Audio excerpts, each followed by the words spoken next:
So I'm a mom to three cute little girls. I have three daughters, and about 5 years ago, I found a lump in my breast, and I was diagnosed with breast cancer. Just the shock of having this cute little family, and you think, gosh, I want to be here to raise these kids, right? I don't want my kids to go through life without a mom. Just the toll that it took on our family. It's a scary thing when you're faced with the reality that you might not be there to see your kids grow up. But I'm happy to say that through the help of great doctors and lots of surgeries and lots of prayers, I'm here today, 5 years later, officially cancer-free. When I was young, I had the opportunity to become a newspaper reporter after college. I'd been working for the newspaper for several years as a copy boy. I was engaged to be married. We had a great time. We traveled a lot, but our personal life was maybe not quite what it should have been.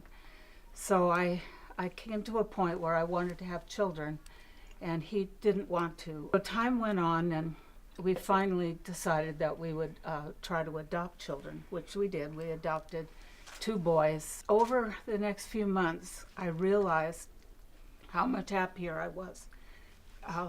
It's kind of sad thing to say, but without him in my life, I was so much more relaxed, and the children were having fun at school, and it changed. So I talked to him a few months later, and I said, I really don't think this marriage should be. I think we need to get divorced.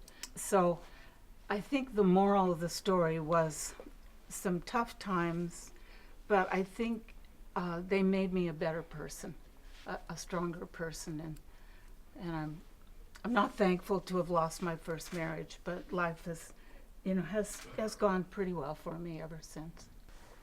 So, growing up, I was always into school. I didn't necessarily love school, but it just wasn't a choice in my house. You had to do good in school, and I ended up wanting to go into the medical field and be a pediatrician or a neonatal nurse. And I started doing a CNA class so that I could, just start nursing and get a job in the medical field. And about 8 months after graduation, I found out I was pregnant. Walking around the campus thinking, how am I gonna walk around school 7 months pregnant, full-time, go to work full-time, and get work done. Sorry. And I wasn't in the greatest relationship. Being young, you're growing up together, you're trying to raise a baby, and you're still growing up yourself, and it was hard. I don't want my son to bounce around, I don't want him to not have stability. I want him to have everything that I didn't when I was younger. We didn't grow up, wealthy by any means. So, about, 2 months after that, I found out my sister passed away. Sorry. And it was really unexpected. And I don't know, I still think about that. It's so hard. I'm the youngest of 10 kids. All were born in Germany. We moved over here with nothing.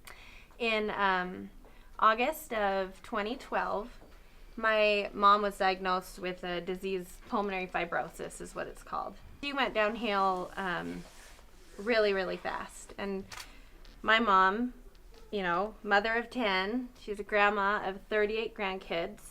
She had to start wearing oxygen 24 hours a day, and this limited her ability to travel, her ability to really, do a lot with the grandkids, and she ended up passing away.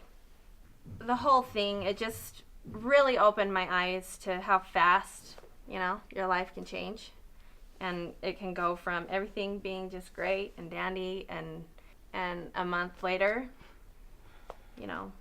it's all different. I met my husband when I was 14 years old, and he just loved me. What he gave me was just something that I'll never ever be able to repay him for. Fast forward a few years, we got married quick and had our first baby when I was 16, and we bought me a house when I was 21, and We had our next baby shortly after. Everything was just perfect. And in January of 2005, I woke up one day and he wasn't in bed, and I went downstairs and I found him curled in a ball, sobbing on the floor, and he was in so much pain, and I couldn't touch him, you know, and when I finally, things just started to snowball downhill. So we went to the doctor, and they did a lot of tests, and they came back and said that it looked like he had had hundreds of mini strokes, and they said his brain and his spine were just covered in lesions. Fast forward a little while longer, and a million tests later, and they confirmed that he did have multiple sclerosis. Within just a couple of years, he had progressed so far that he couldn't walk anymore, and it's just kind of gotten worse and worse really quick. To take a man and have him not be able to work, it's just a hard thing to watch. And our boys have had to learn how to deal with a lot in their lives. You know, they have to watch their dad suffer, and that is not an easy thing to do. But after he was diagnosed, we started participating with the Ogden MS Walk, and that really helped me heal. You know, it gave me a purpose. It gave me a reason, like maybe I can help others, maybe I can, you know, make the diagnosis process easier on another family. So that's kind of where we focused our energy. And so Alex and I took over the coordination of the Ogden MS Walk a few years ago. And this last year, actually, we raised more walkers per capita or per person than the Salt Lake Walk. So, you know, we've had huge successes with the walk, and it gives us a reason to, you know, behind what we're going through. So, you know, our family was torn apart by MS, but we figured out a way to make it work.